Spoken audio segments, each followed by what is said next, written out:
Can't talk.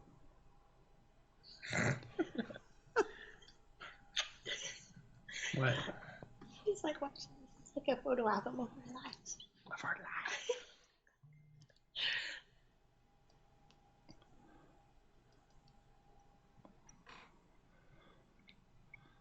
There it is. They can hear us. Yeah, I know they can hear us. So there was no sound on the video, but you can hear us live. That's fine. That'll work. Yeah. See there? Jason, I wasn't ignoring, well, yeah, I was ignoring you, but that's why I didn't answer. Okay, so we all know why we're here tonight. Why are we here tonight? We having a revival? We could. I wouldn't know what to do, but I know those two would. Listen to her giggle. I just love it. I just love it. There is a full house. Oh, we can play cards. Trump, anybody? Could play euchre. Well, they were teaching everybody. Whoa, slow your roll, Sherry. Slow your roll. You do realize my family's from Indiana, and our family game is euchre. No problem. Euchre. No problem. Yeah, no problem. We do euchre very well. Yes. Now, well, that'll be proven whenever we play. We will bring a deck with us in March. I'll bring 3 decks. I'll bring 3 times. You're on. All right, we got to get them on the screen here. Friday night at the hotel, we're playing euchre. There they are. Say hi to everybody. Hi. Hey, everybody. Oh, and Robin loves euchre. Oh, this is going to be fun. This is going to be good. Jason, do you play euchre also? Oh, Robin plays euchre. That's cool. Cool. I know, Jason. Robin sent me a message, and she says you like the peanut brittle. I said I'm going to send you some more goodies. So it ought to be a real good time in March. Oh, Red Duchess. If you guys like losing, it'll be a good time. Oh, listen to this. Oh man, the smack is being thrown here. Now you have to understand this. I've been groomed. This guy counts cards. To play euchre, and this guy can count cards. I can count cards with the best. This should be interesting. I was playing euchre before you were even around. Yeah, but that wasn't against anyone with real skill. Okay, enough smack talk. I'll be nice.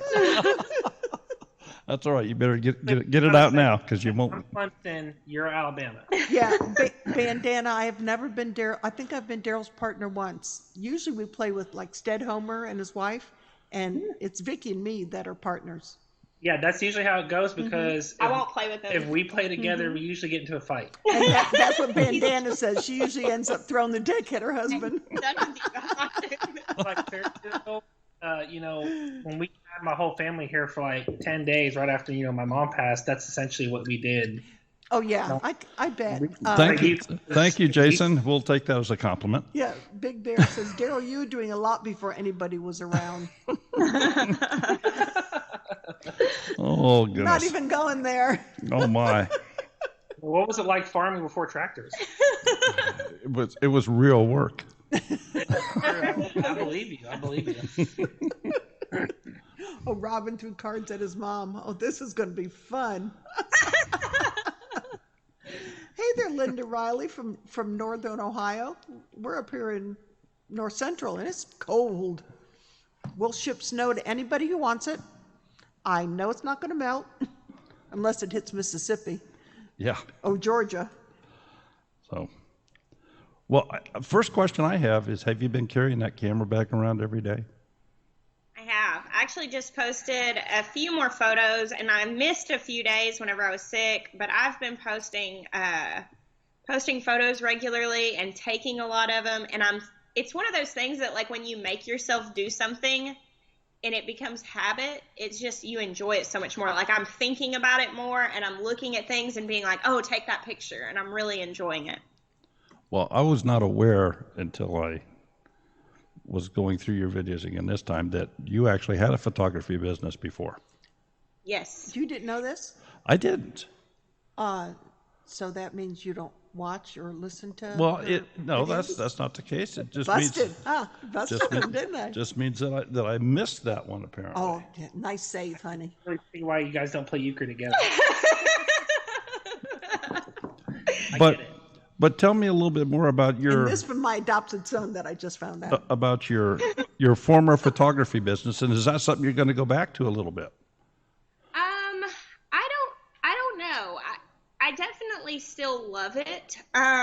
It was like a dream of mine. I took photos. I was like the school photographer in high school, and I love photos. I always had a camera with me. And then after I had my second son, I was living in Knoxville, Tennessee, and it was just a series of events that I really was feeling led to take these classes at the University of Tennessee. They were like photography classes. And I went to school there for about a year. It was like a non-credit course, like a photography course with multiple different subjects. And it was kind of like a finding myself thing because I was so young when I became a mom. So I was 21 with 2 kids when I went into these classes, and it was really like a thing that kind of gave me confidence, and it gave me a hobby, and it was a real identity thing to me. It was just a godsend for me. And when we moved back here, I started a business kind of like on the side, and I didn't really have my bearings in it. I was just doing whatever I could get my hands on to do. And I got really burned out. But then about 3 years before we moved out here, I got into photographing birth and like newborns. And I just absolutely fell in love with it. The reason why I closed it when we got out here, really, I just felt like I was supposed to. Of course, focusing on the farm and homeschooling the kids, it's hard to do birth work whenever you're doing that because you have to be on call all the time. You might be gone for 24 hours. It's hard to do that. I'm actually still do a little bit of it. Like I'm actually on call for a birth right now. Like I'm sleeping with my phone right next to my head because I might get called in. But as far as doing it as a full-time business, it's not the season for that. I might again, but I don't really know. I really kind of also get a lot out of doing YouTube and creating vlogs and all of that as far as that whole creative aspect goes. That just seems to come natural. I mean, you in front of a camera they're just meant to be together. We're definitely good old friends, me and the camera. Well, so. but I will have to say, in looking back at some of your earlier stuff, you did not seem to be as comfortable. It's gotten a lot better over time. I was never a public speaker. It's so funny how much public speaking I've done in the last 5 years of my life, considering like I used to throw up before speech class in school. I used to I would say no to even doing the welcome at church. I would not speak in front of people because I was terrified. And then of course for a decade I was behind the camera taking photos of other people, and so I've grown a lot in it. I feel way more comfortable now than I used to. I still get nervous. Well, that's good. That's good because speaking engagements are coming your way. Yes. Yes, they are. 2 months. Yeah. You get to warm up down in Mississippi, and it's going to continue. 3 in a row: March, April, and May. Yeah, Mississippi, Arkansas, and Missouri. Yeah. Well, she may pass on Arkansas. You think so? I think somebody will go down the street and grab her if that happens. Just Maya, you talk. I don't know. Yeah, she might make me do it. Jeremiah's actually a really good speaker as well. You all just haven't gotten to hear it. Oh, there's no doubt. Oh no, absolutely. The both of you are you present well. Thank you. I guess is the best way that I can say it. You present well. You have an infectious ability with people as they see you. They're drawn to listen to what you say, and you do a very, very nice job with your videos. Thank you. Yeah, I think Maya did a good job when Jess was sick last week. You did a good job setting in. You did a really good job. Mm-hmm. I think so too.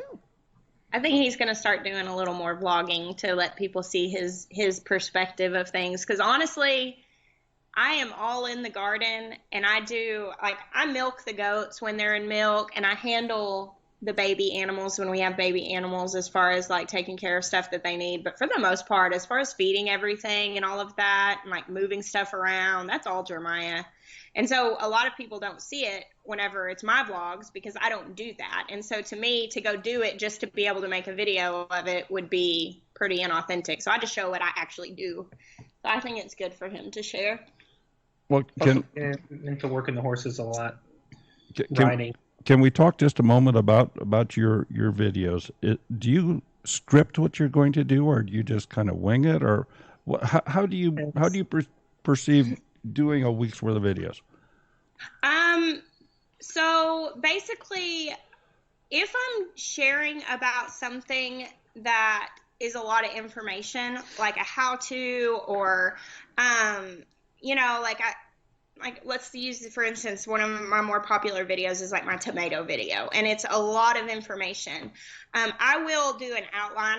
It's like a single piece of paper, and I'll just mark down like the points to hit. It's not so much like facts or anything like that. It's just kind of to jog my memory what all I wanted to cover, so that I don't get inside and be like, oh darn, I forgot this one really important thing. And so I'll outline stuff like that. And so I can shoot it. And so it's not scripted really, like what I'm saying is what's in my mind, but I'll just outline the basic topics. Most everything else is not scripted at all. I mean, our vlogs never are.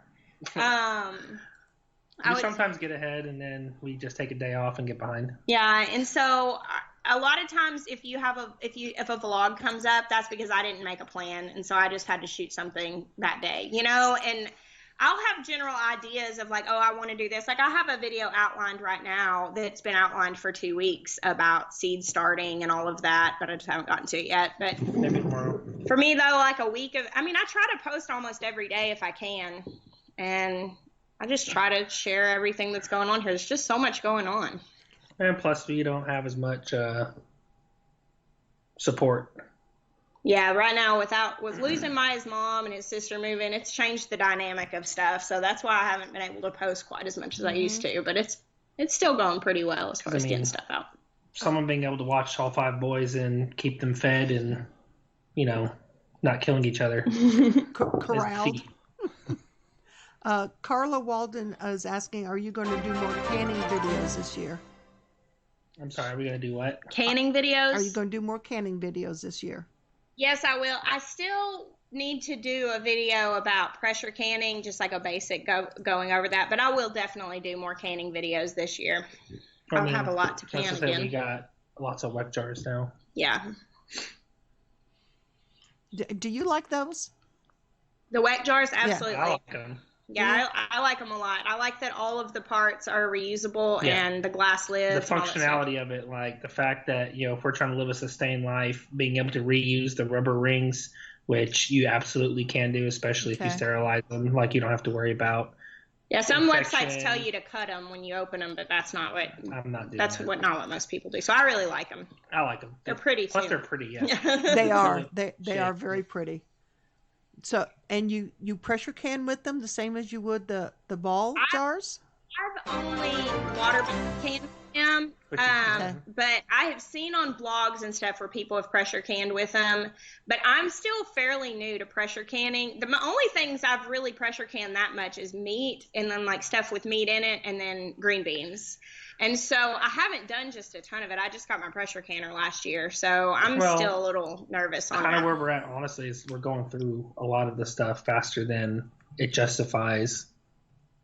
Yeah, I mean, I can make a gallon of sausage on a week. So a lot of times I just make stuff and put it in the fridge. I made broth the other day, and I was going to can it, and it's almost all gone now. Yeah. So yeah, well, we have a canner we purchased 3 years ago at Lehman's. And with the size of your family, it would work better in your family than it would just for the 2 of us. But it's one of the big ones. It's the largest All-American that they make. Oh my gosh. I have the next one down from that. Yeah.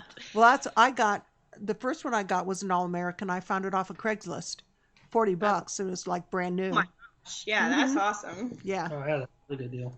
Somebody asked if I had a video about wet jars, and I do. I think if you type in wet jars in YouTube, mine's one of the first ones that comes up, but you could put in Reeks and Refuge wet jars too, and it would come up. And honestly, a lot of people who follow us from the UK, especially like France, Sweden, they use a lot of over there. This is the norm. Like, this that's is all what they use. That's and true. The thing is, if it was really a concern, then there would be concern with the people using them. You know what I'm saying? Like, I just don't do propaganda and stuff. Like, I love mason jars and eating out of them and drinking out of them, but I think wet jars are just as good. Yeah. Cool. Square One Farms, how do you beat the Arkansas heat and humidity when in the garden? You don't. They live in, where do they live? Pine Bluff, I think, out towards Pine Bluff, Whitehall, I can't remember. Yeah, we hydrate a lot.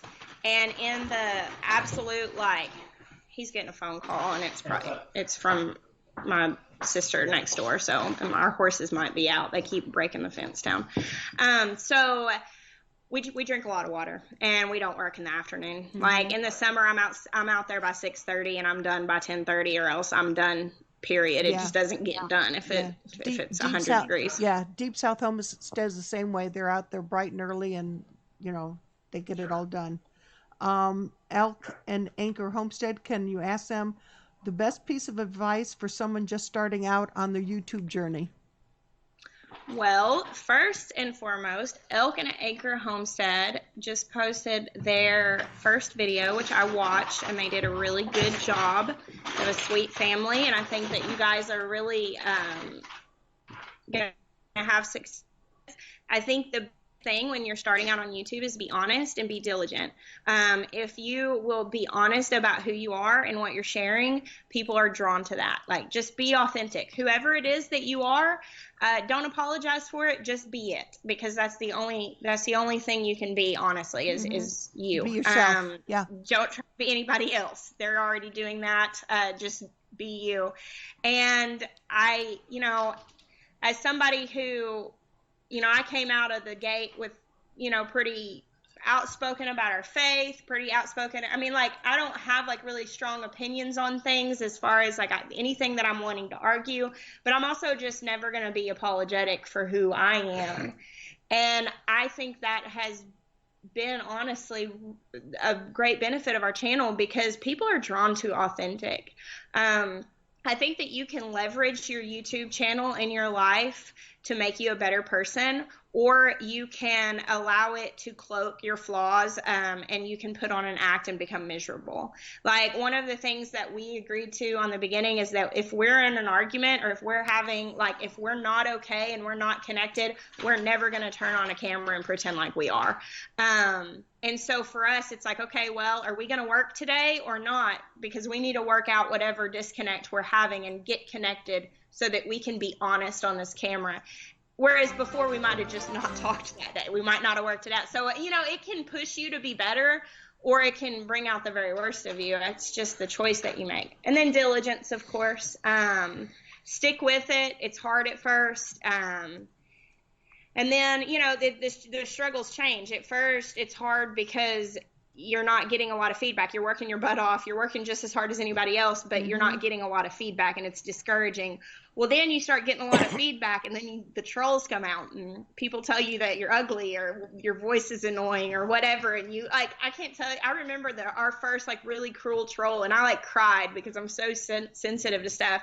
But the struggles change, but I think that it's always worth it as long as you're being honest and diligent. Isn't it amazing that there are people that are so stupid as to post derogatory comments on it just amazes me. It just absolutely amazes me. You would think people would have enough. I don't know what happened to common sense. Yeah, I know. One time I saw this meme thing on Facebook, and it said, I think our generation would be a lot better off if people... Well, dang it, I'm going to mess it up. I'm terrible at this. But they basically said, would you say that if the person you were saying it to could punch you in the face? Like, I mean, honestly, like, we got a generation that's really loose-lipped with insults because they're protected behind a computer screen. And people have just lost all common sense. I mean, the stuff that gets said, it's just like, oh my gosh, but that's what's in people's hearts, and so that's what comes out, I guess. Like, I'm not even sure it's really in their hearts. I think it's a cruelty that's been ingrained in them, that it's their way to gouge somebody somehow. Yeah, absolutely. So, well, listen, hold that thought here for just a minute. Let's do a trivia here, since things are kind of flying by. And before I do that, let me bring this over here. Tonight's trivia winner is the prize is from mklonestarhandcrafted.com, and I will bring up a picture of the website.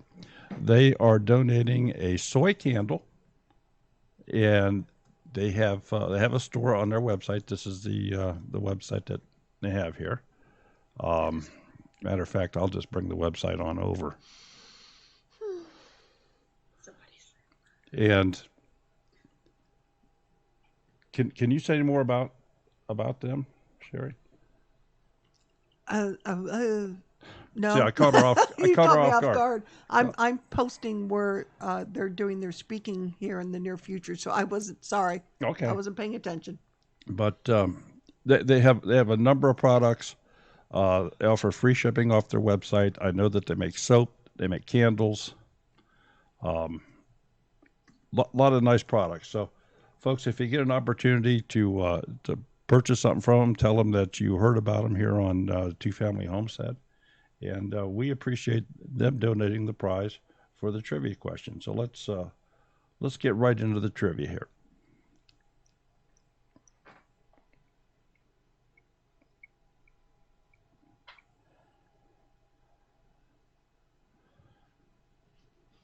Opening in here.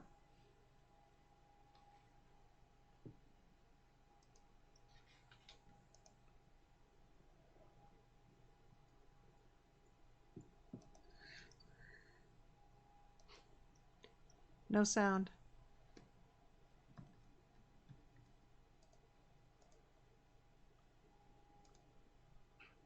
Okay. We apparently have a technical difficulty. A technical problem because Trust me, Smudge does. You can hear him. It's indicating here that it's going out, but apparently it isn't. I'll go over the rules here very quickly. You can only win once every 4 weeks. You must be the first person to answer the question correctly in the chat window as it appears embedded in the screen here. You see that in front of you. Your chat window may have a different order, and it most likely does. If you are the winner, you have to send us an email to twofamilyhomestead@gmail.com with your mailing address so we know where to send the winnings. So for this first one, we are playing, if you would, for a soy candle called Ocean Breeze, 100% soy candle. Hand poured. Hand poured. What else do I need to know about that? Jason, that is true. Jason always answers a question correctly. We just ask the wrong questions. We asked the wrong questions, huh? Yeah. I suppose. Not sure what we can do about that, Jason. I don't know. So if everybody's ready. Trust me, folks, get your fingers ready because this isn't a short answer. Go ahead. All right, here we go. How many different types of animals do we have? Do we have to name them or just how many different types? I think a number would be sufficient. Okay.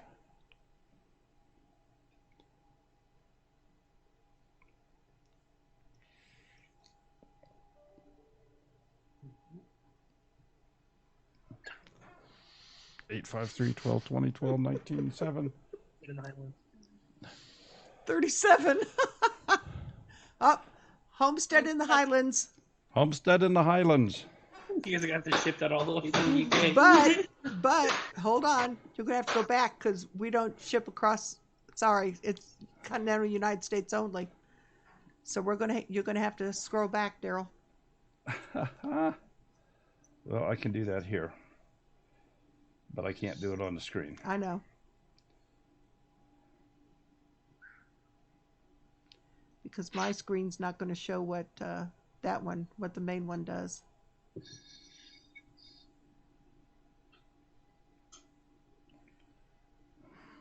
If that matches what I'm showing, mine's showing Marie's vegetable garden. Yes. You agree, Maya? That's what it looks like to me. Yeah. Okay. Because Homestead and Highlands was first, and then she came in second. Yep. Okay. Marie, you're getting a candle sent to Florida. So I'm going to need your email, twofamilyhomestead@gmail.com. And homesteading in the Highlands, please also you send us an email. Yes, please. And we will send you something else. We don't know what yet, but we'll get you something for playing too. Yeah, because we don't send out the candles, so. But we will make sure you get something. Yeah, so Homestead in the Highlands, you also send us an email, twofamilyhomestead by all means @gmail.com, and we'll get you set up there. So does anybody know all the animals that they have?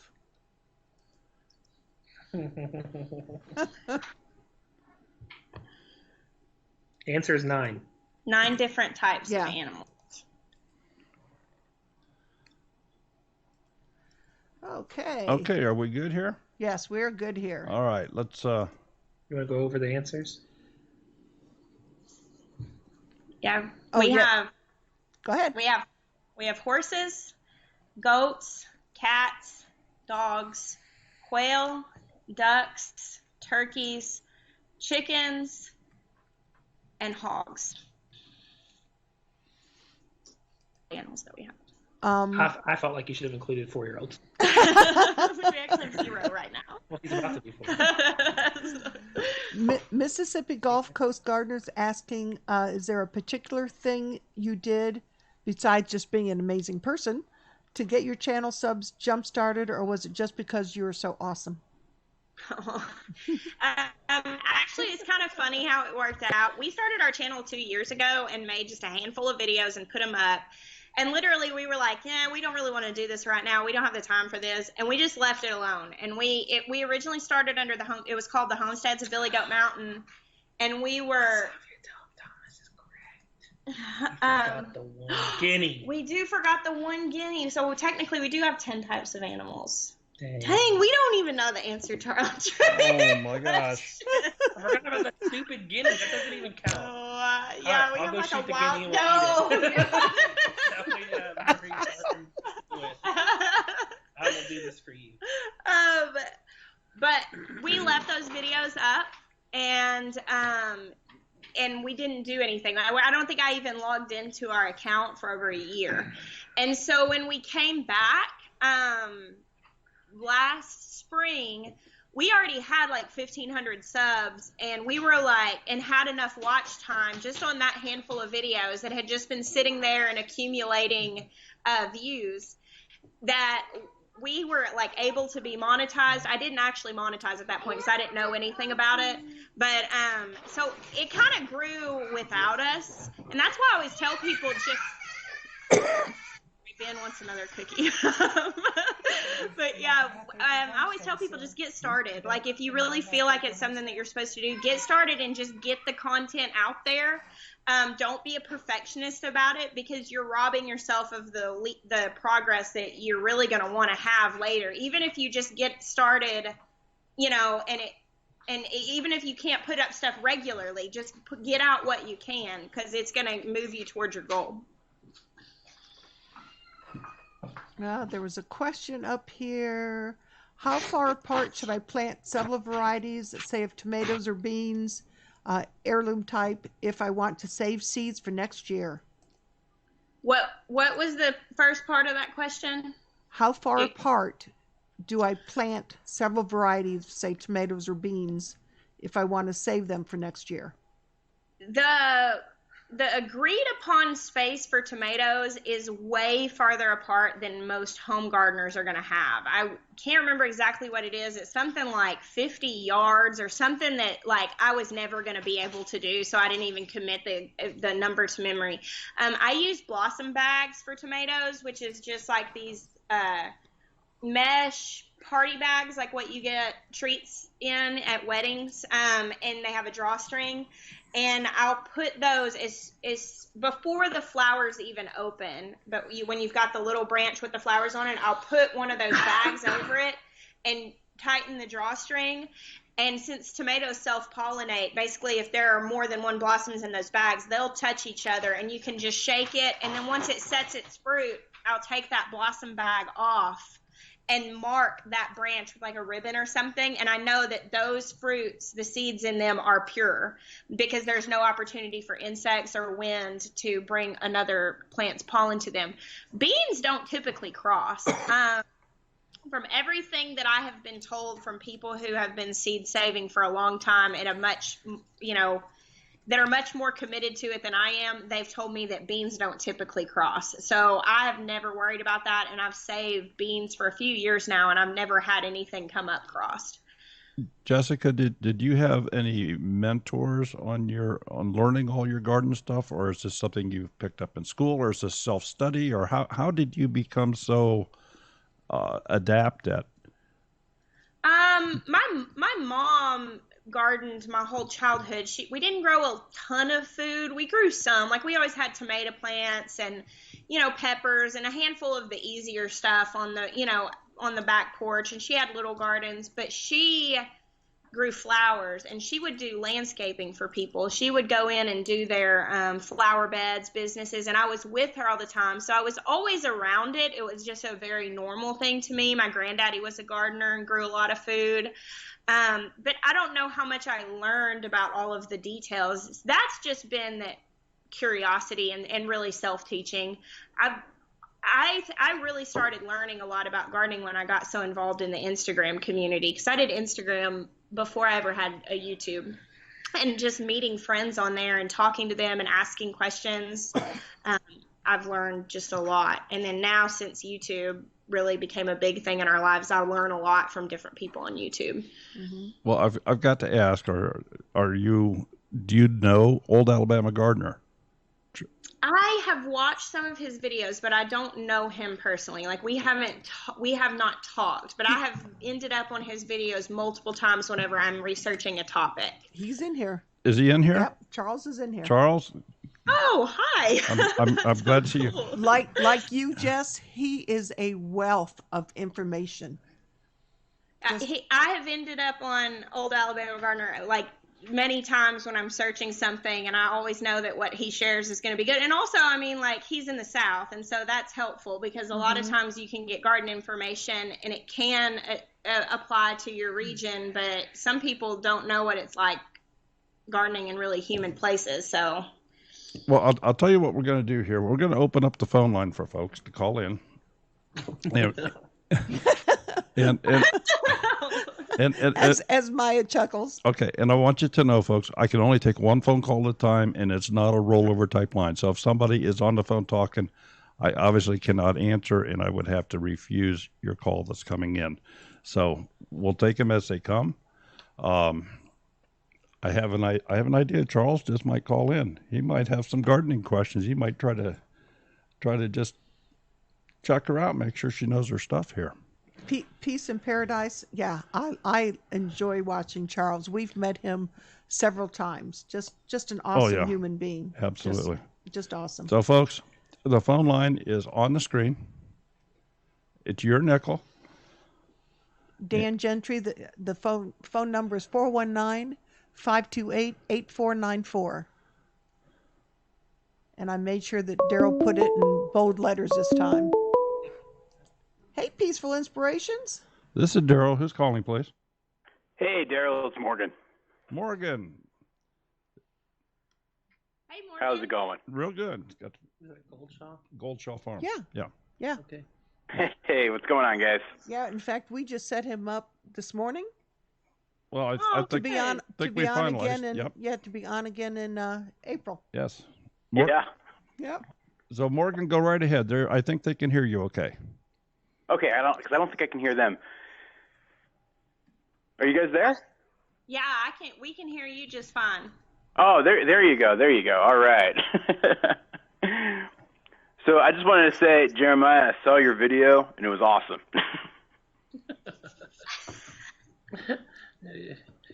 You guys are really fishing for some more videos. It's good stuff, man. You got to keep making those. I'll try. That's Jeremiah's non-committal answer. I can't say. So what you mean is no. But anyway, I just wanted to wish you guys well and just pass that along. So Jeremiah, expect to see some more videos, man. Yeah, pretty much. I think we've talked, and I'm going to try and do maybe one a week. Cool. All right. Good to hear. That'll work. Absolutely. Morgan. Thank you, Morgan. Morgan, thanks so much for calling. Right. Thanks a lot, guys. Bye. Take care. Bye-bye. Jess, Ray Valley's asking, where do you get those bags that you were talking about? Just look up like party favor bags on Amazon. That's where I've bought them. Just the little, they're like this big. Like something you can get at Dollar Tree? Those type? Maybe, yeah. I mean, you just need it to have a drawstring, and it needs to be like where the wind can blow through it. Okay. But you don't want it to have, like thin mesh where insects can't get in. You don't want mylar. Right. You don't want mylar. Okay. That makes sense. Oh, yeah. This is Daryl. Who's calling, please? Hello, it's Cheryl in Scotland, Homestead in the Highlands. Well, hello there. How are you? Can you just talk to us? We're all mesmerized by your accent. Just talk away. Oh, no. Don't do that. It makes me embarrassed. Can you read the Lord of the Rings books?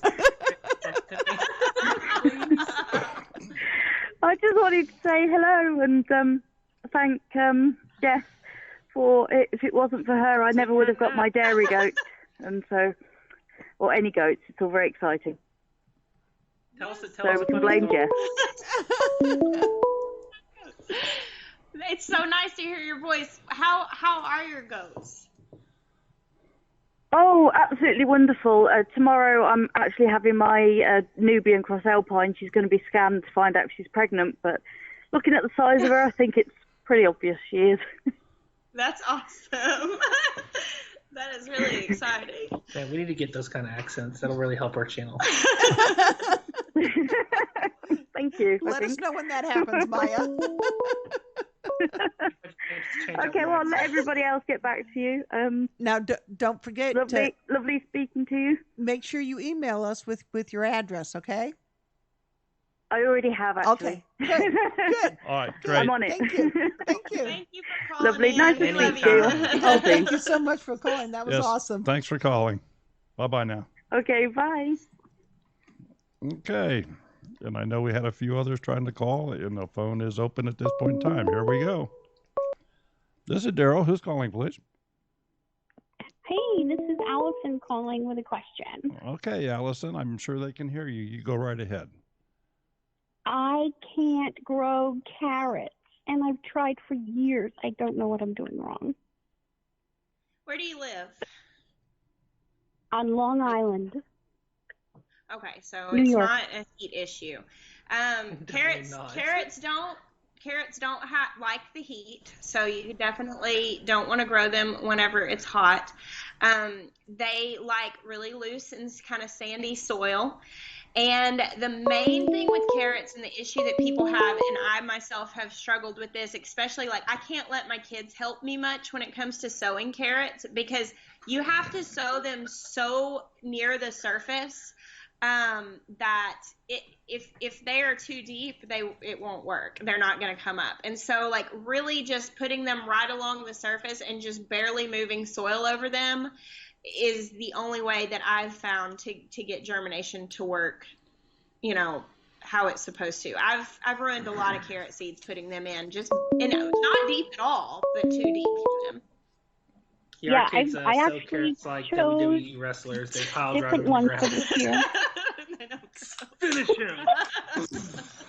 Maybe it's cheaper just to buy them at the store. or the farmer's market. 'Cause I just can't do it. I will say this, though. So we went to Baker Creek, and Jer had us do this video with him on their Facebook, and we tried all these different carrots. Now, granted, by the end of it, we had literally tried 15 different varieties of carrots. I was like, if he gives me another carrot, I seriously. Let me tell you, my order from Baker Creek was shipped the day you guys were there. The other thing that was really challenging on that video was coming up with new descriptive ways of describing how the carrot tasted.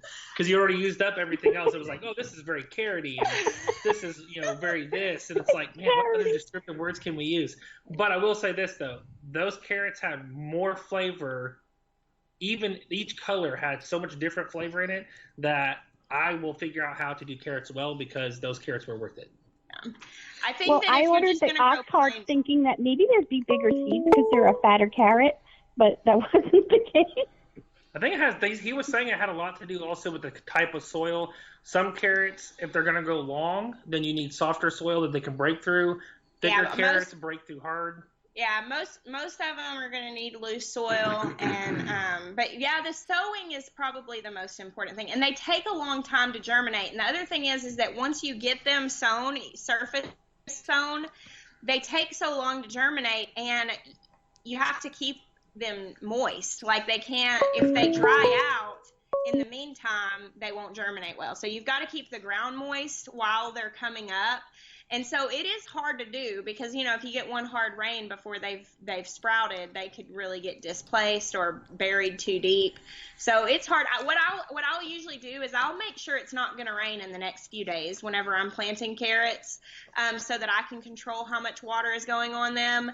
And sometimes you just can't help it, and that's why they end up all in the wrong places in my garden beds, because they'll wash down the garden beds and end up sowed elsewhere. Okay. Now, Maya, she's driving from New York, from Long Island, to see you at the meetup. Oh, yes, that's the lady coming from Long Really? Island. Wow. Yeah. That's awesome. It's going to take me like 2 days basically to get there. Do you want to come and from visit there, the farm? I'm going to drive to Texas to visit my daughter. Oh, It's wow. kind of like a surprise. How nice. Yeah, my first adventure on my own since I was in my 20s, and I'm 57. Wow, that's amazing. Well, send me an email or something, and we'll have you can come check out the farm. We're doing like a certain. We only have limited parking, and so we can only allow so many people to come because you won't have anywhere to park. Yeah. And so the day before and the day after the gathering, we're going to have, like I said, a limited number of spots. We're going to set up an Eventbrite. But if you're coming that far, we'll save you a spot. Make sure you've got one. So. Yeah, it's a few more hours than us. Wow. Yeah. Yeah, I can't wait. I'm so excited. I put in for my vacation time already, and I'm like, I can't wait for spring. Cool. So. I'm excited. I can't wait to meet you. That's awesome. All right. Well, thanks so much for all the information. I love you all. Take care, Allison. Okay, thank you for calling. All right, bye-bye. Bye-bye. Okay. So I was asking about how many different kinds of carrots. I was like, I couldn't even remember. It was every different one. Every one we tried was a different in their variety. greenhouse, yeah. So pretty much all of them. Look on Baker Creek. We probably tried all of them. Okay, and the phone is open again.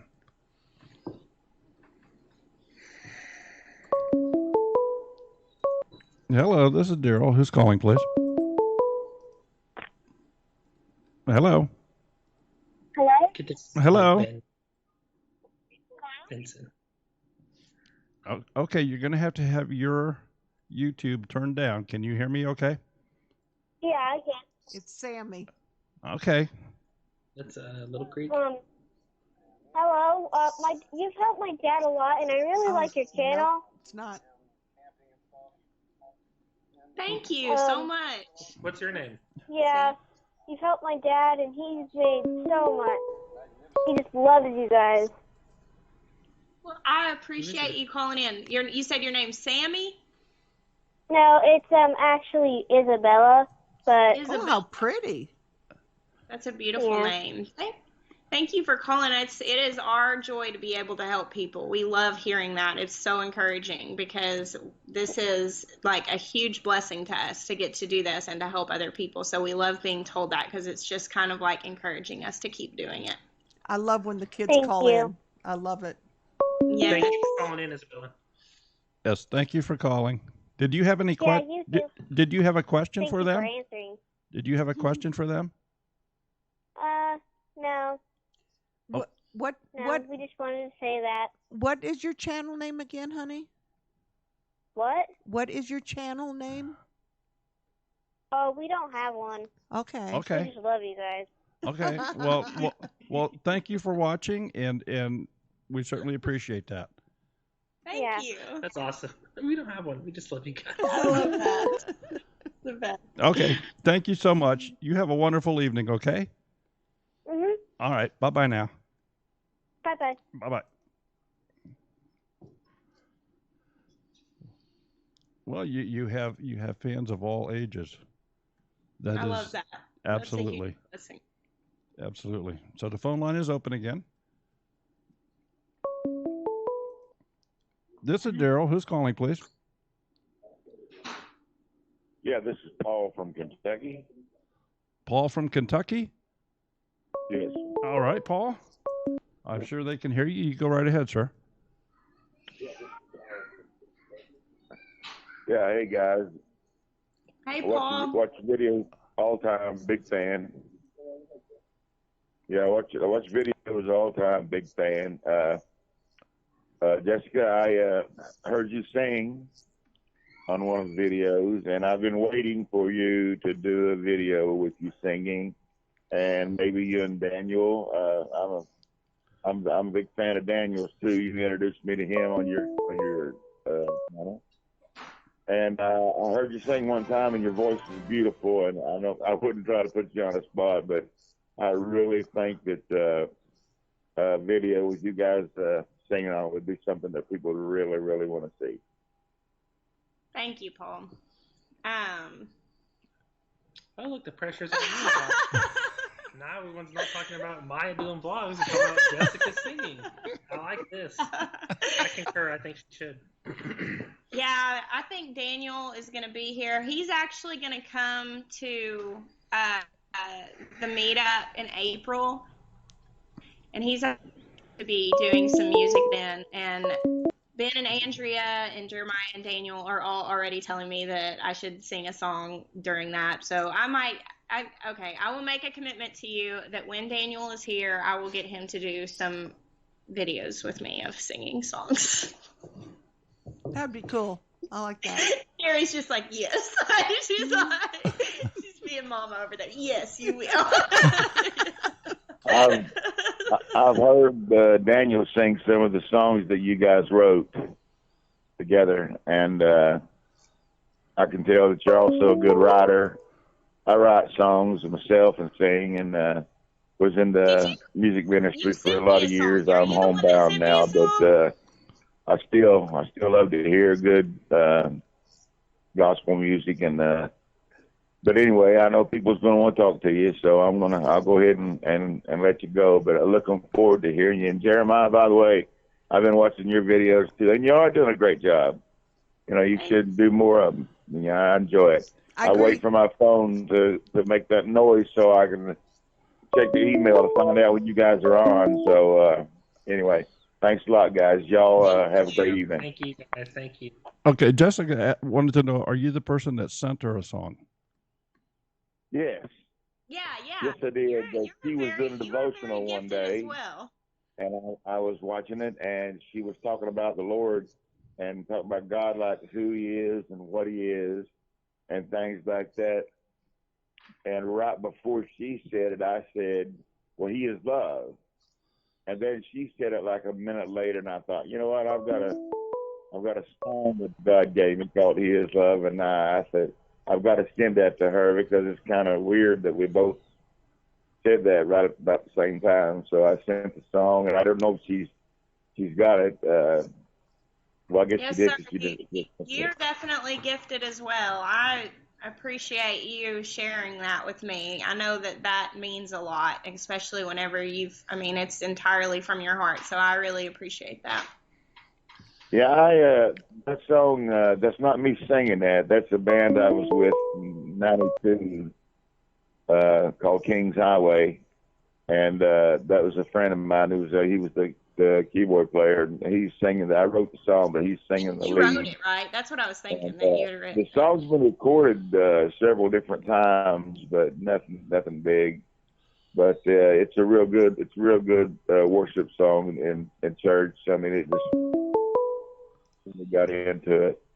But thank you. I appreciate the kind words, and I know you're busy, don't have a lot of time, but I have other stuff I'd like for you to hear, because one rider to another, you kind of like to share these things. And but anyway, I've been here a long time. I know people are waiting, but love you guys and pray for you. And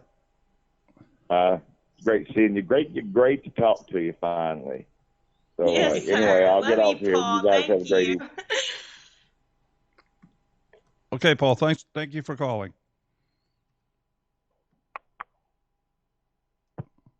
Okay.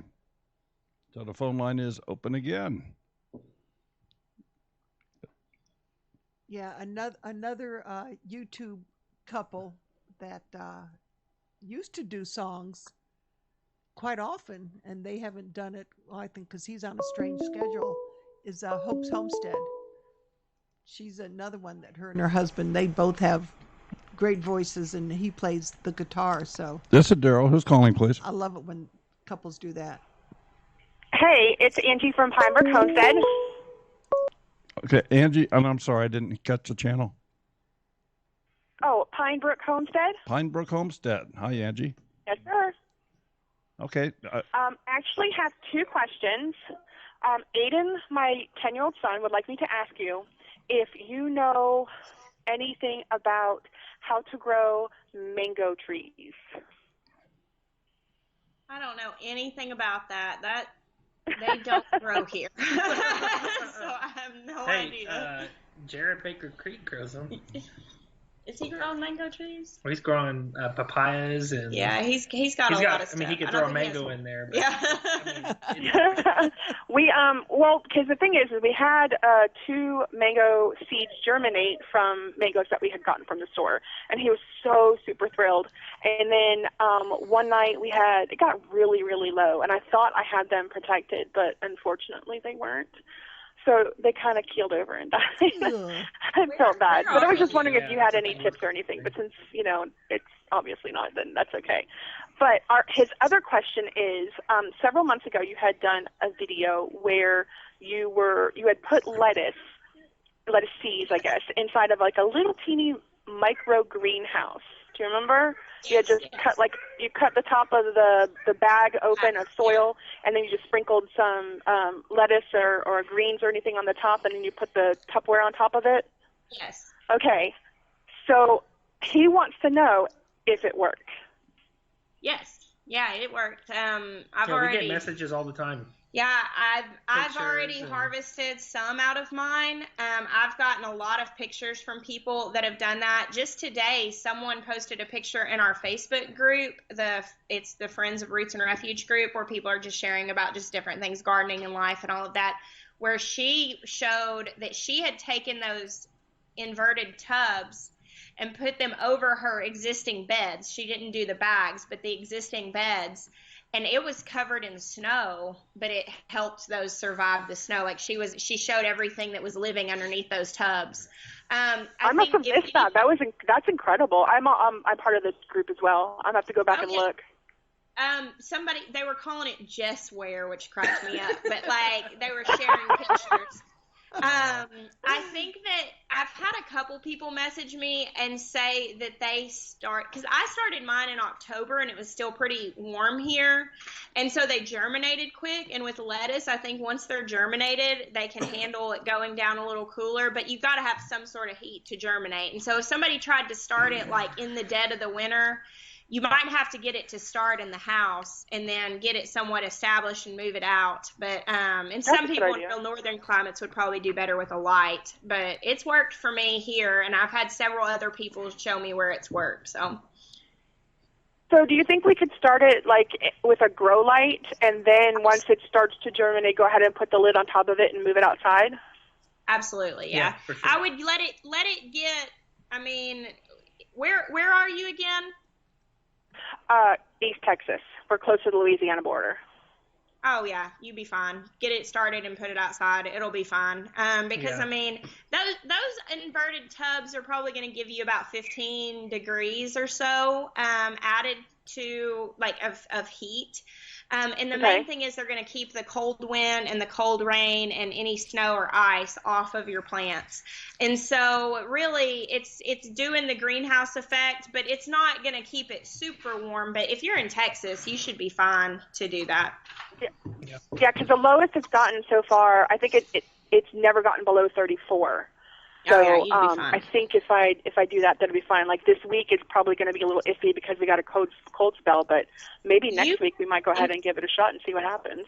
In Texas, if you go ahead and start it outside and put the tub on top of it, it will probably germinate outside when you've got even with high enough temps in the day. Yeah.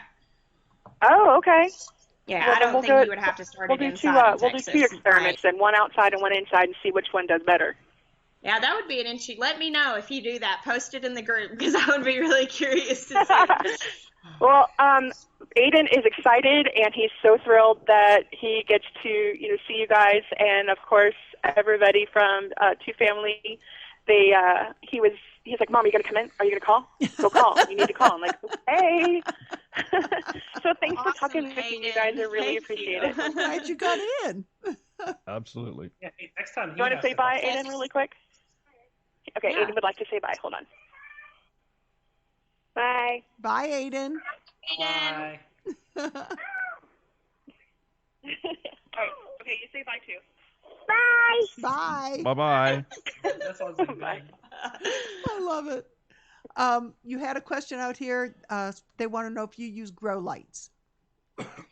I haven't. I'm actually going to start. Jason over at Big Bear. Someone just knocked on the door. Jason over at Big Bear just posted his video today about different lights. And whenever I was at their house, we went through Georgia last month and stayed the night at their house. And he showed me his setup. And I thought, I want to do something a lot like this. So I think I'm probably going to do something similar to what he has. And I'm planning on starting some things in the house and starting things in the greenhouse and doing a couple of cold frames and just experimenting with different things this year. Cool. Absolutely. Daryl, we need to get a second Second trivia question. Yes. Mm-hmm. Yeah. We'll let you guys relax here for just a moment. Let's get another trivia question over here.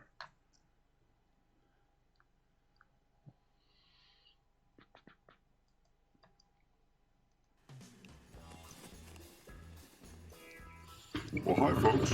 It's trivia time again. We have to have some rules for this, so they are as follows. Number 1, you can only win once every 4 weeks.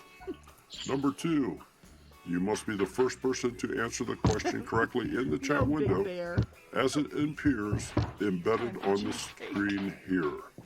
Your chat window may have a different order. Numbers. That's funny. And number 3, you have to send an email to twofamilyhomestead@gmail.com. Send us your mailing address so we know where to send your winnings. Apparently he's working this time. Must be. All right. So Smudge, I hopefully explained the rules just fine. Pinebrook Homestead said Aiden has this big grin on his face. I love it. I love it. Okay. So let me switch the camera here because the prize for this one is going to be just a little bit different. This is something that Sherry and I are giving away, but these are all from Baker Creek. So we have some different seed packets here, and you're getting the entire bundle here. So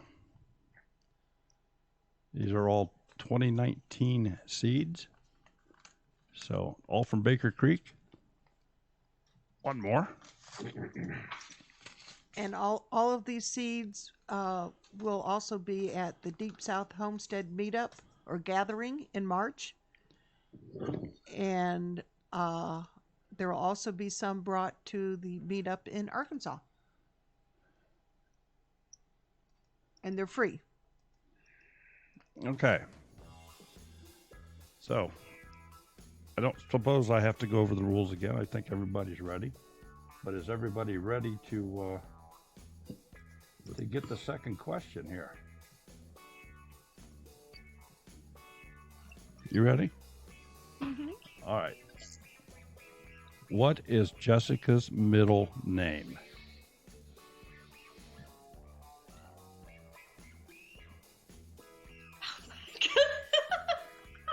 What is Jessica's middle name? Okay, you two smart Someone already arses. got it. The Cookstead is what it looks like on my Yep. phone. A Buckeye got it. Yep. Sure did. All right. Chuckstead. See, lots of people knew your name. And they are in Ohio. All right. Email us at twofamilyhomestead@gmail.com with your name and address, and we'll send them to you. Heck, we're probably close enough. You'd probably be faster to drive them to you. Okay, we'll open up the phone line again here for a little bit. If anybody's got any questions you'd like to ask them, I think they're pretty well open to anything. Natasha, she has said, just It's also nice. yeah, sort of goes out there every now and again. Yeah. Yeah, Big Bear, whatever her mama gave her. Yeah. Where's your phone? So because Charles hasn't called in, I'm going to ask a question he normally does. What is your favorite vegetable to grow in the garden? What's your favorite thing to grow? What's my favorite vegetable? Sure. Well, you think about it. I'll answer the call here. Hello. Hello. This is Daryl. Who's calling, please? Hey, this old Alabama gardener. Oh, there he is, Charles. I finally got in. All right. Well, I think they can hear you just fine. So, Charles, you go right ahead. Well, I really want to ask them. I posted it in the chat, and it might have got missed. But do you have your YouTube channel registered? I don't know what that means, so probably not.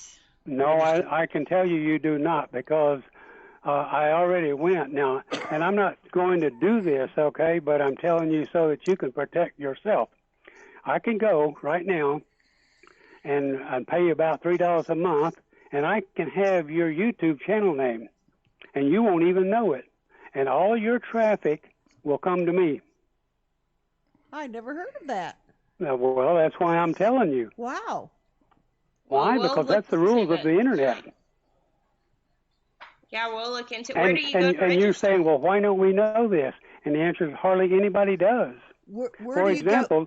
example, okay, if you go to a domain registering site, they're companies, okay, and you type in that you would like to have the name Old Alabama Gardener, then you'll get a pop-up that says, nope, that one's already taken. But when I typed your channel name in, it said, yeah, you can have this. Send us some money and it's yours. And if you're talking about a domain that hosts websites, we do have the domain for Roots and Refuge.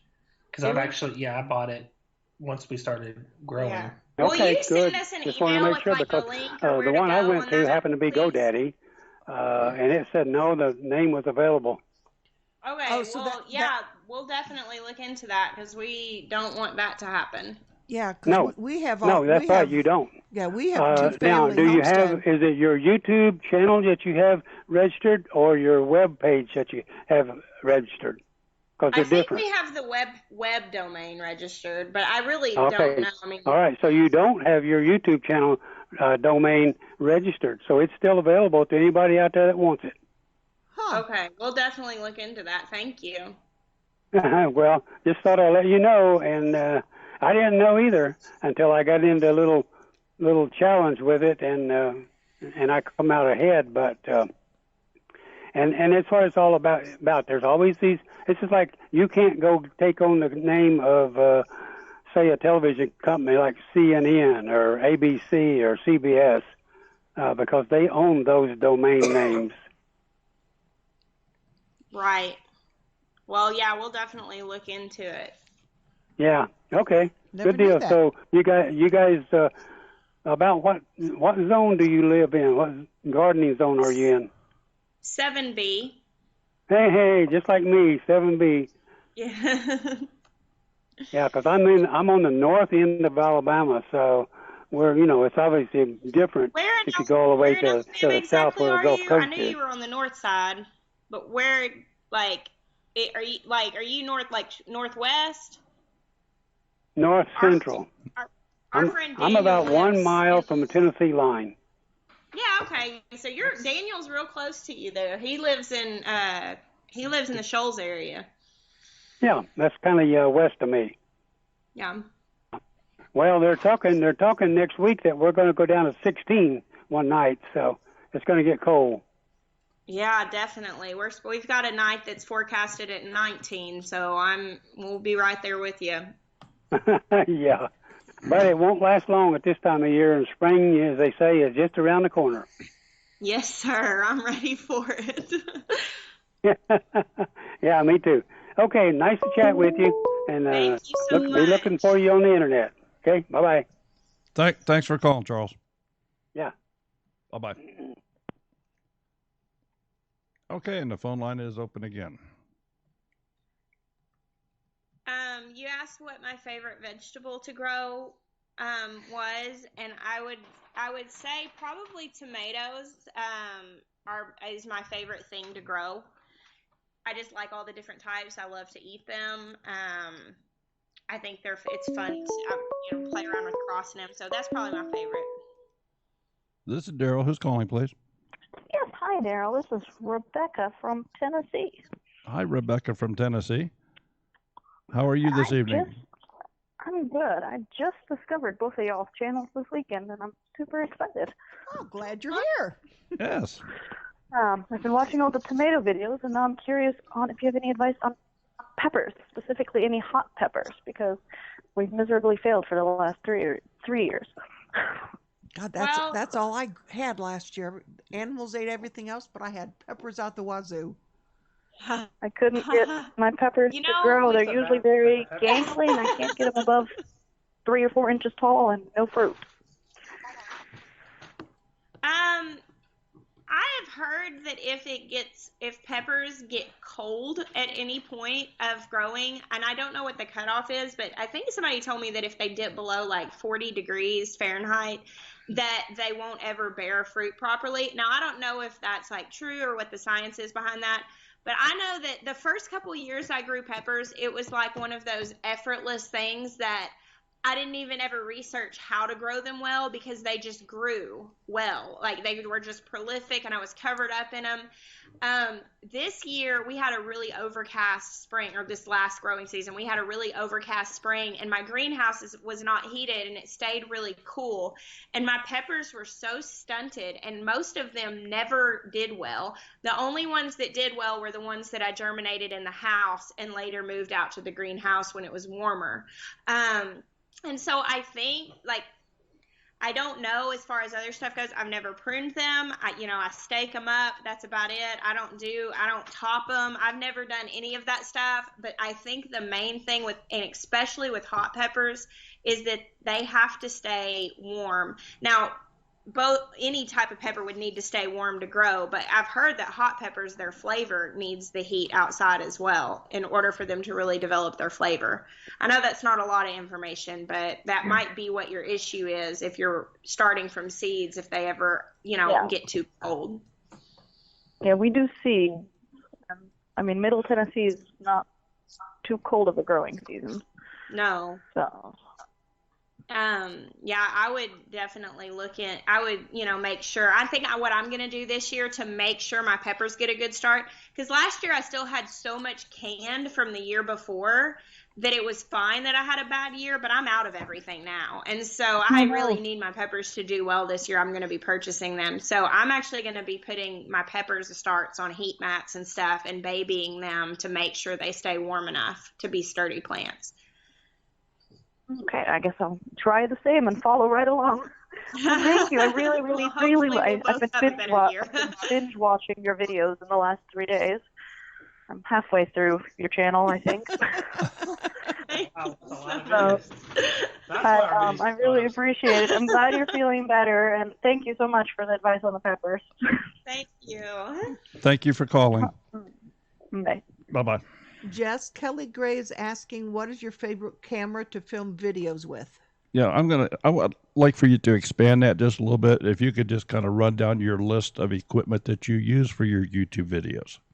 Yes. I have two cameras that I use primarily. Occasionally, you'll see a clip on a video from my portrait camera, which is a Canon 6D.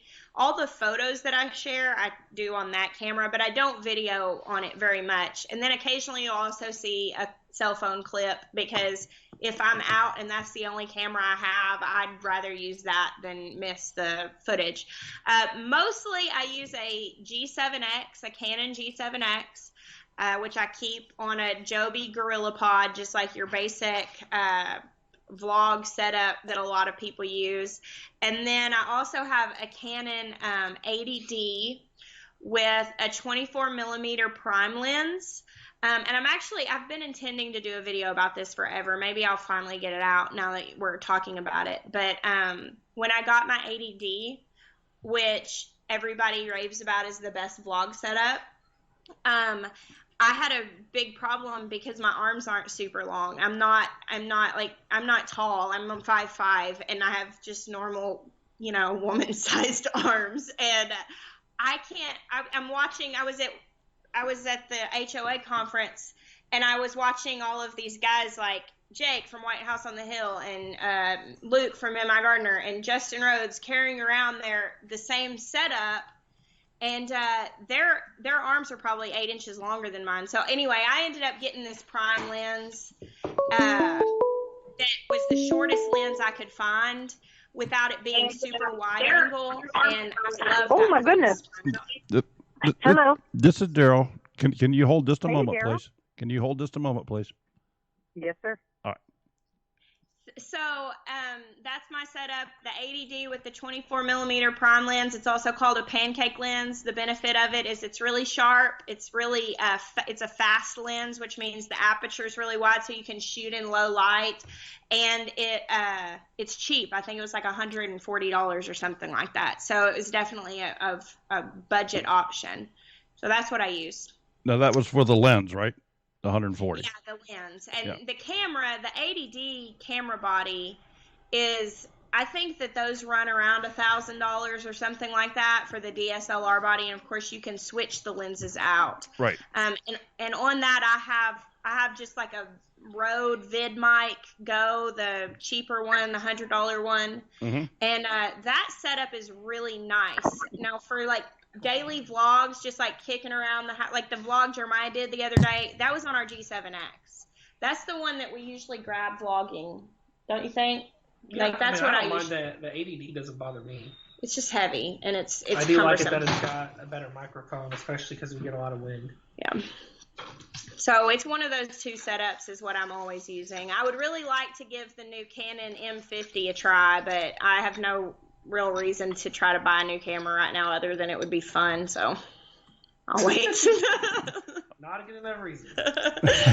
Okay, we have somebody on the line here. I'm sorry, I did not catch your name. Go ahead, whoever's on the phone.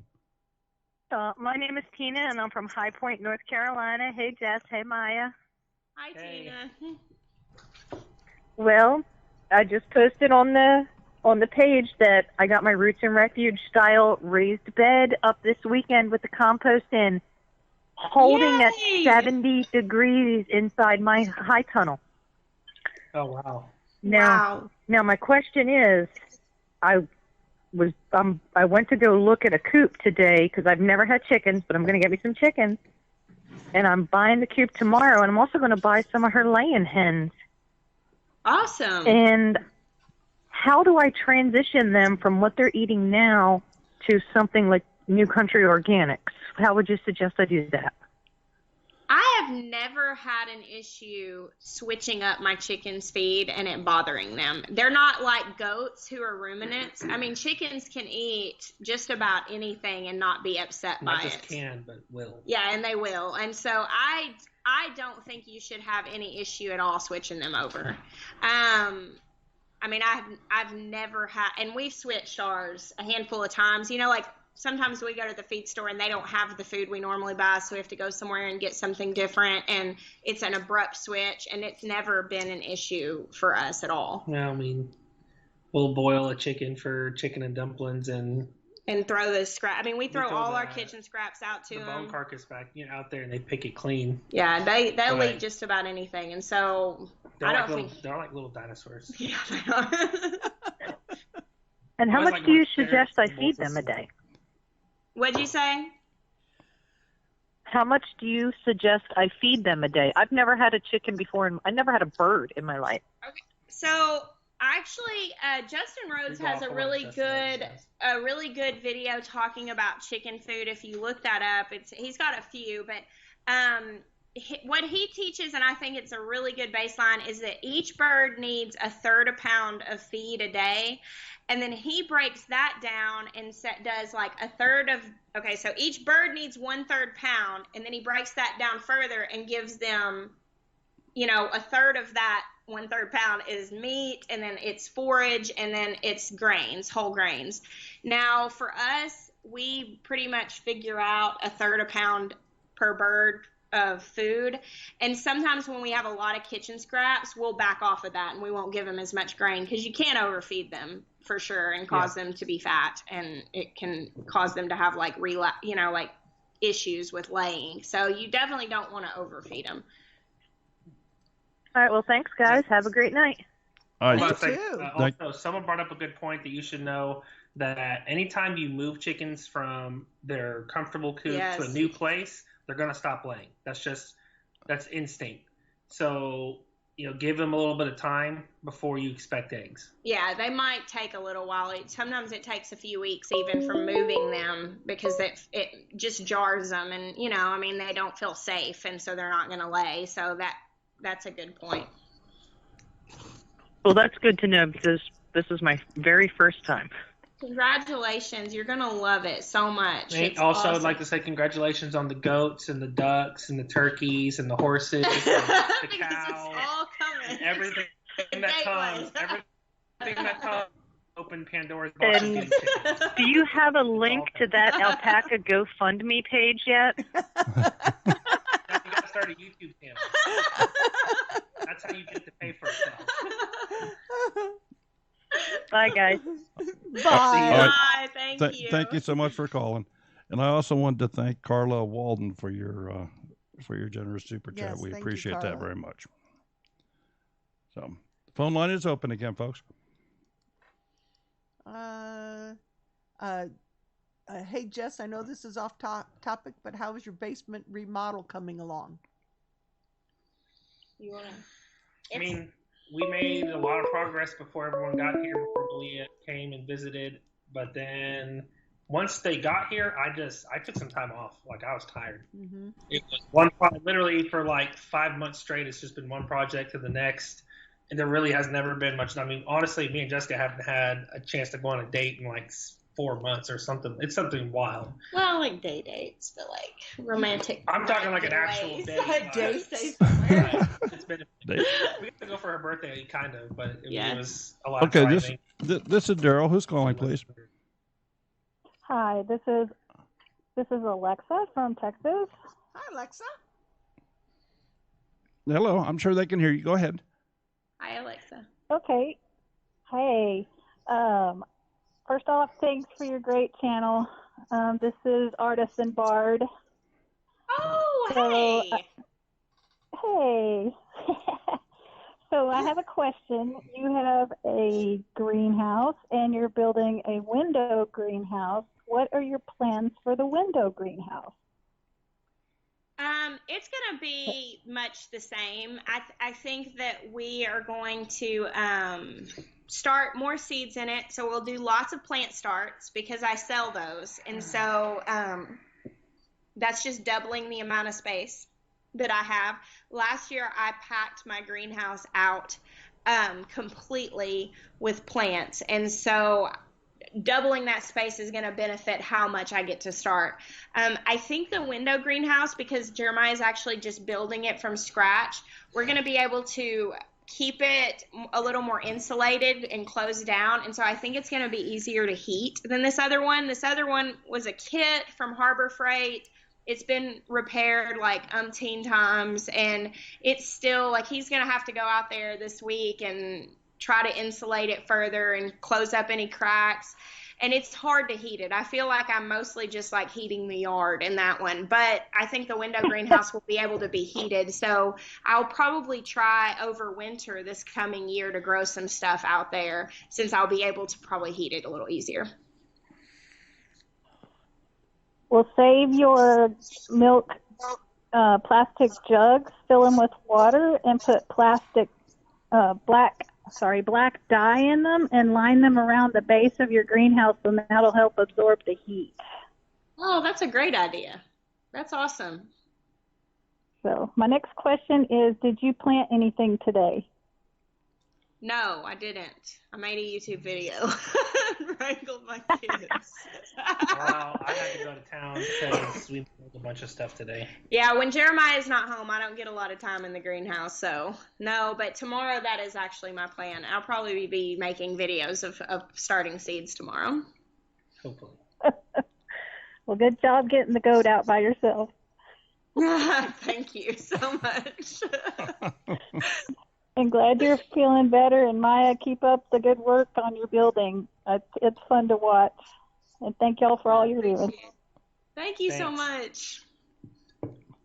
Thank you for maybe calling. I'll see y'all in April.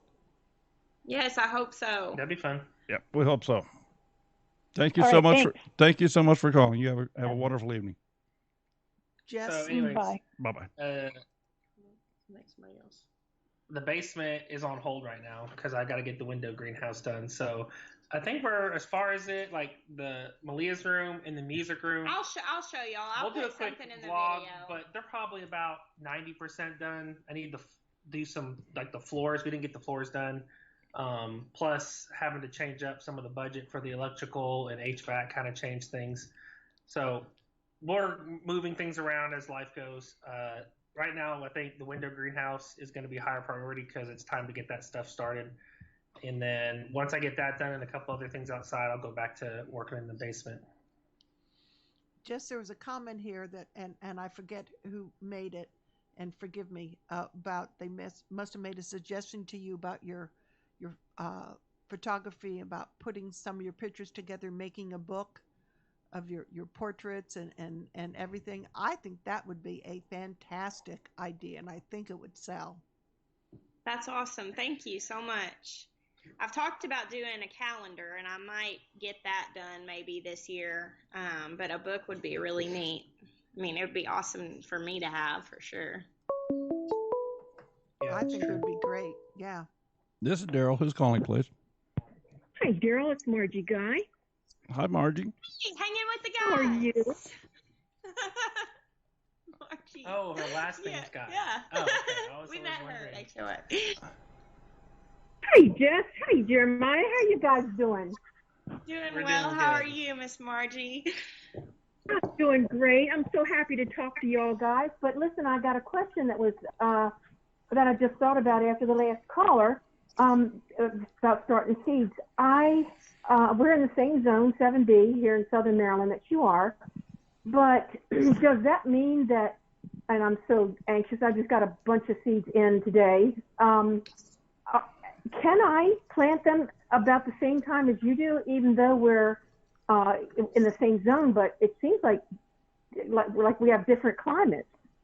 So, I mean, Well, what's your, I was just- okay, you need to know your last frost date. You need to look that up. And ours is like April 14th, I think. And Yeah, so once you know your May last 9th or frost date, you count back from that. And things like tomatoes and eggplants and peppers, and I'm going to put all this in a video so like you can, have a reference. But you go back 6 weeks for those, and you don't want to plant those things too early. You don't want to plant like tomatoes too early because they'll outgrow their containers. But right now, if you're in 7B, you could definitely be starting your like brassicas, broccolis, cabbages, cauliflower, kale, any of that stuff. You can start now and then put it in the ground at the end of February, beginning of March, to get that harvested before it gets too hot for it. Awesome. Now, I also have a small greenhouse. It's about 16 by 24. And, I mean, can I put stuff in there now, Jess? I mean, you know, like things. Absolutely. I've got a little mini heater in there. Yes, you could definitely be growing stuff in there. And, you know, if you've got, I would just start everything. And, like, I use just little, you know, I think it's 2.5 by 2.5 pots or red Solo cups or whatever it is you're going to use, whatever, you know, peat pots, anything like that. And you can start them. And, you know, if it looks like your weather's not cooperating, but you've got a greenhouse like that, for brassicas, like you could be growing tons of kale. You could probably grow kale. If it's 7B, you could probably grow kale in an unheated greenhouse all winter. They don't need that much heat. They need light, but, you know, most brassicas can handle like 15 degrees Fahrenheit and still grow. They grow slowly, but they'll live. Yeah. I still have a lot of stuff alive in my garden, and it's been snowed on and iced on. We haven't had a cold winter, but we've had plenty of cold enough days that it could have killed stuff. Oh my gosh. Yeah, girl, I got that idea from you with those red. I had red Solo cups everywhere last winter, everywhere, because of your idea. It was so convenient. Yeah, I got real gardener pots this year, and I was a little sad. I'm gonna miss my red Solo cups, but I'm gonna be selling a bunch of plants. When was the first time we did that? I came out to the greenhouse last year. No, it was 2 years ago. I had been poking holes in the bottom of it. I came out to talk to her, and she's got this razor, and she's cutting 1 cup at a time and planting it, and I'm like, what are you doing? I'm planting it. I was like, I'll be right back. I come back with the 18-inch, you know, drill and bit, and I literally drilled 300 cups in like 15 seconds. She goes, see, that's why I keep you around. Well, she put that clip of me drilling the cups on Instagram, and it got like 300,000 views. And I was like, I'm telling you right now, I'm not the first person to figure this out. There are some rednecks somewhere that don't do Instagram that said there's got to be a better way than cutting it 1 cup at a time. But somebody on Instagram is thinking this is so inventive. I love it. I'm going to do that this year. And I also did some styrofoam. I enjoyed that too. That was a little bit faster than the Solo cups, but I did the Solo cups because Jeff.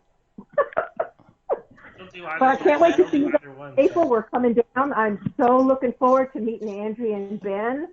Oh my gosh. I'm saving my every. I told Angie every loaf of bread that I bake, I'm stuffing $4 in a oatmeal, an old oatmeal carton that we use for our trip.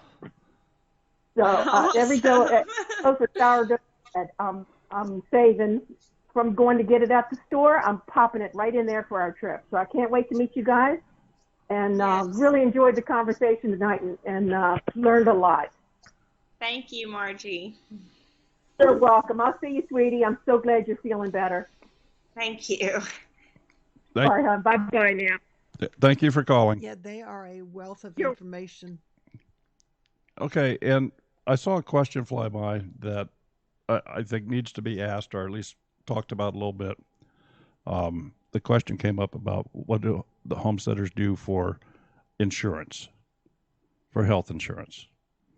Do you have any insights into that for people? We have a really unusual situation. Yeah, ours is not going to really help because we are just blessed in that area. Because of my medical retirement, we actually still have TRICARE.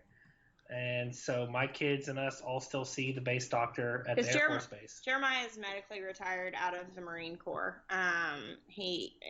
Very long story. We've shared it in videos before, but that's how we have health insurance. And I know a lot of people that just go without it, and they just do everything super holistically, and they eat super healthy and all of that. I am thankful that we have it because I do have some different history with health issues, and I really haven't had issues in a really long time, and I really do feel for the most, I feel like I'm healed, and I really stand in that, and I don't have issues. I know I got sick this last week, but it was a pretty standalone thing, but it is a peace of mind to have that, and with the fact that he still has to go to the doctor and monitor to make sure that he doesn't have tumors again and all of that stuff, it's good that we have it. So okay. And then I want to circle back on your YouTube equipment. One thing you didn't mention is, what do you use to edit your videos? I edit my videos in iMovie, and I would like to get better at that. Morgan from Goldshaw Farm is actually he's actually offered to give me some lessons, and we've just got to work out a time that we can. And I would like to learn Premiere Pro. I have Premiere Pro, but I have not learned how to use it yet. So I've just been doing iMovie. Okay, well, you can always watch us on Tuesday nights. So, just saying. I knew where that was going. I knew where that was going. Yeah, Two Family Homestead. The reason why I was going to learn Premiere Pro because I have it, and so it was like, well, I'll go ahead and learn this. But if it,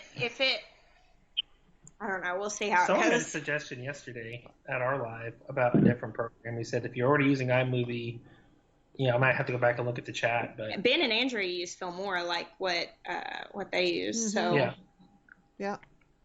So okay, we have somebody else on the line here. So this is Daryl. Who's calling, please? Oh, hi. My name's Donna. I'm calling from Queensland, Australia. Oh, welcome. Wow, we're getting from one side of the Thank you very world. much. Big fan of all of you guys. So thank you so much for all the time and effort that you put into all your videos.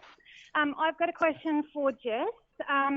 We live in a really rural area, drought affected, have to harvest our own rainwater and have clay soils. What would you do to improve your soil? If I had really clay soil, do you have access to any large amounts of compost by chance? Can you get? I make my own. Charles Dowding has a lot of information about improving soil, in a no-dig, no-till method. And I think that I'm very fascinated in what he teaches. Now, we have very clay soil, and last year I attempted to mix things into the soil to amend it, and it worked okay, but not great, and it was pretty hard impacted. Clay, it's just slick and yucky when it's wet, and then it's just bone dry. It's hard as a rock, and that's what I ran into this last year. But I'm really interested in how Charles Dowding does it, and it's very similar to Back to Eden, but Back to Eden uses wood chips, which I think can be problematic in different regions. And what Charles Dowding says is he has slug issues in the UK when he uses wood chips, so he just puts a new 4 or 5 inch layer of compost every season, and I think maybe it's 3. He refreshes it with 3, starts with 5 inches. I don't know, but he does no dig, and he has a lot of information about that, improving all kinds of soils. He's lived in 3 different places, and he shows he's had 3 different incredible gardens, and one was a really clay soil and one was really rocky, and by doing the no dig method, he has overcome all of those soil issues. So I think that would probably be a really good resource for you. I also, I don't pull anything out whenever I'm amending soil. I just cut the plants off at the base and just leave the root systems to rot in the ground. That helps a lot, and it helps aerate the soil. You can grow tillage crops like daikon radishes, turnips, different root vegetables that are going to break down through that soil, and then just cut them off and let them decompose in the ground. But that's a lengthy process. So I think looking into the no dig method would probably be a really good place to start. If you are lacking a lot in rain, you'll have to be able to supplement moisture because things aren't going to decompose without moisture. So if you're not getting rain, you'll have to add it yourself. Yeah, so I would definitely look into no dig. We got 2 meals yesterday, so that was really exciting. Oh, wow. I do That's raise, wild. I use raised garden beds to try and increase productivity here, and I do have a bit of success using black-eyed cowpeas in the ground to break the clay with some gypsum. But yeah, I'm really interested to know what other people do, because that seems to be my biggest holdback here is water and really bad soils. We've got 17 acres, and we live about 200 meters from a salt water river, and it's clay with a rock shelf underneath. So we don't have a lot of topsoil, and there's not a lot of ways to improve it deep. Right. Wow. Yeah, check out Charles Dowding and see what you think. He's got some books and some videos, and he talks all about the ecology of a soil system and how he shows on his garden beds where he's like stamping on them and jumping on them, walking all over them, and the soil doesn't give his no-dig beds, and it stays aerated. It doesn't get compacted because of how strong the ecosystem is in that soil, because it hasn't been disturbed. So it's been able to really develop, and it's very interesting. And he says that across the board, it'll improve any kind of soil. So that might be I think that would probably be a good. I'd be very interested to see how it works. Yeah, shoot you an email. I'll shoot you an email, let you know how I go with it. But I just want to say a big thanks to everyone for all of the time you put in. It's really cool, and it's been really fun talking to you. Thank you so much. Thank you for calling in. Bye. Yes, thank you for calling.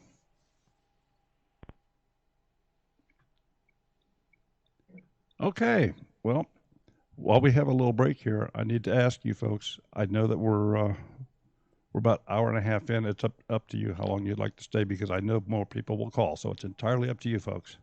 Let's go about 10 more minutes, and then we got to get our children in bed. All righty. So, folks, you heard it. If you want to get ask a question,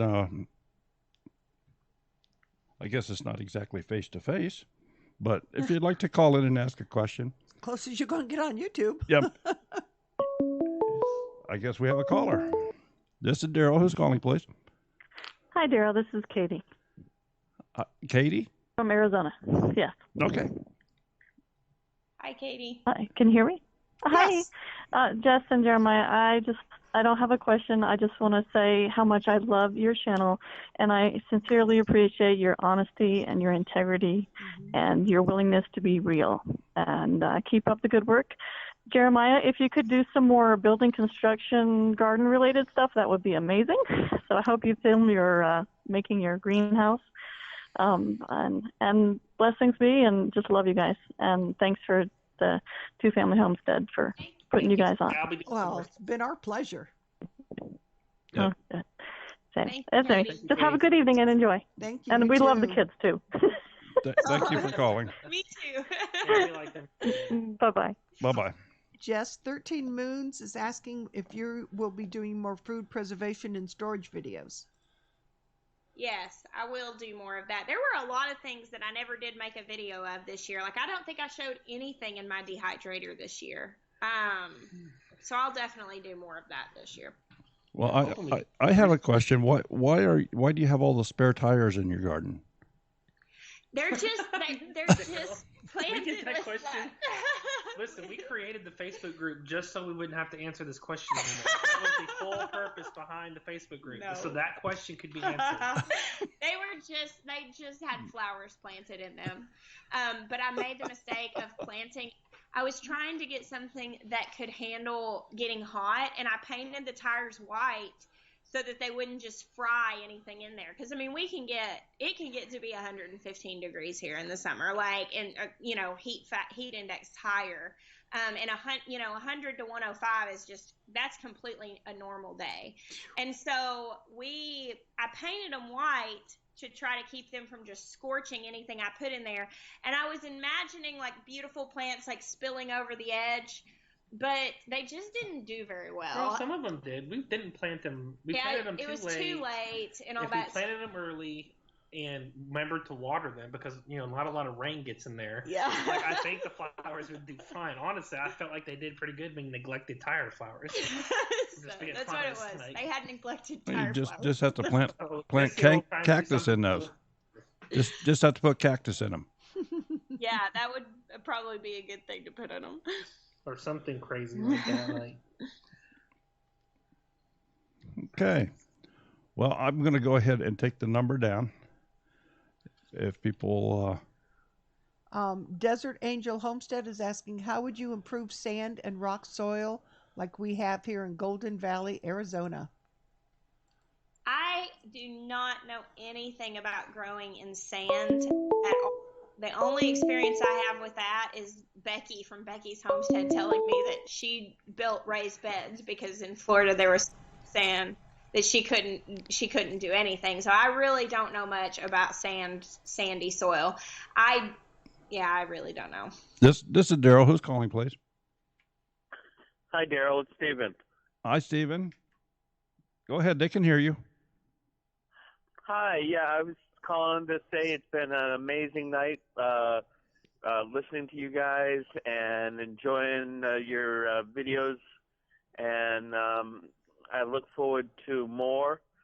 The one question I've got for you is what is your favorite tree or one you would hope to plant? We're definitely going to be planting some fig trees. We don't have a lot of trees going right now. We have a small fig tree. We have a big pear tree that we just found on our property. And we have some nut trees that were here. They've not been pruned or managed at all. We had planted a few fruit trees when we first got here, but it ended up being where we put our goats and they killed them. But we want to plant. I definitely would like to have figs.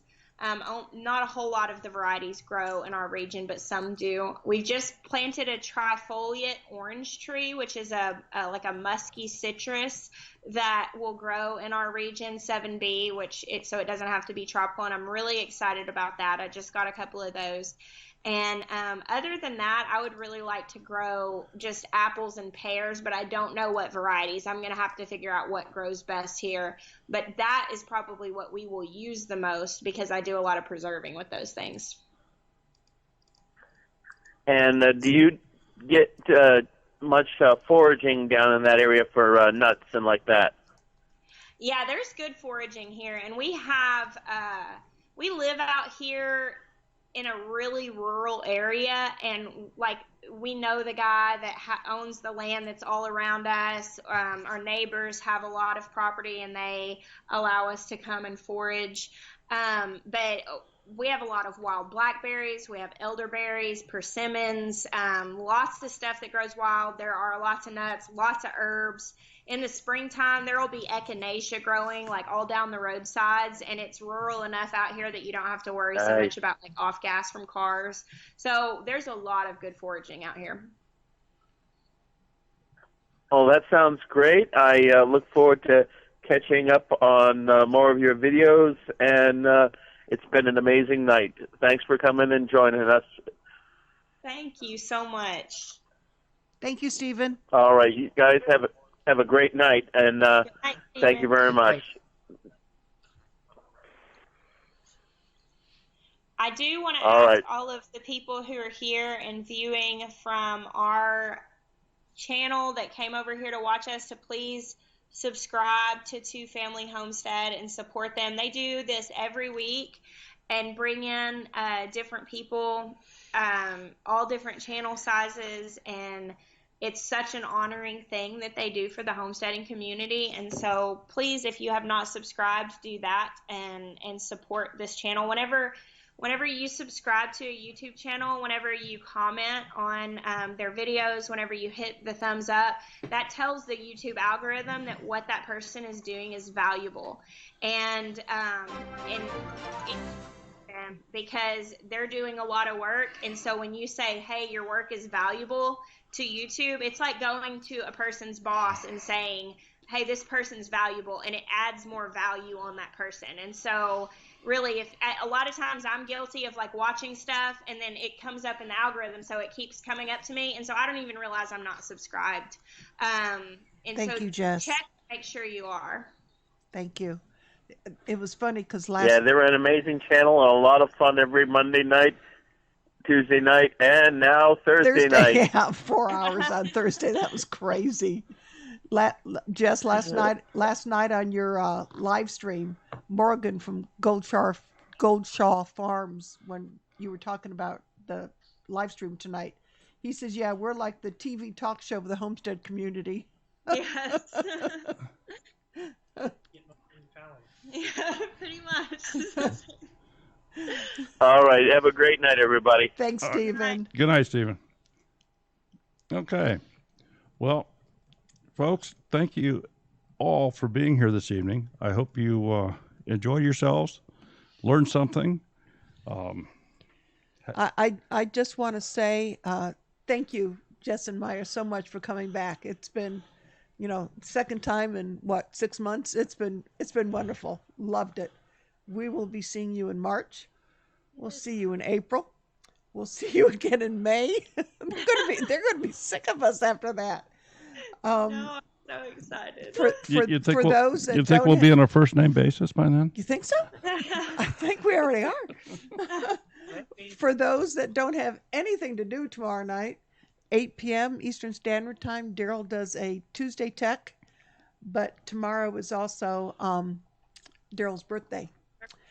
So if you could stop in and say happy birthday, yes, that would be great. Hit him up with a bunch of super chats.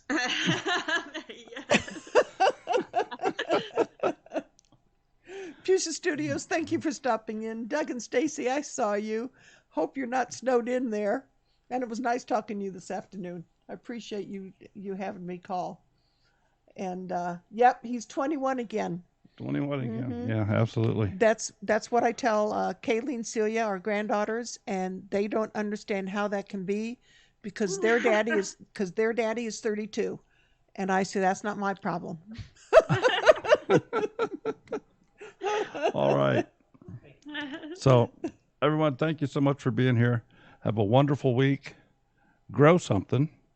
Yes. Preferably legal. Yeah. Yeah. And hopefully we'll maybe get to meet you down in Mississippi or in Arkansas or in Missouri. We'll be in Missouri twice. We'll be in Missouri twice. We'll be in Michigan in July. Yep. And back in Virginia in October. Yeah, and there may be some other places thrown in there. Or what changes, we'll always come back to Two Family Homestead. Absolutely. Did you guys realize that you were actually our very first live video we ever did? Yeah, awesome. We were so scared.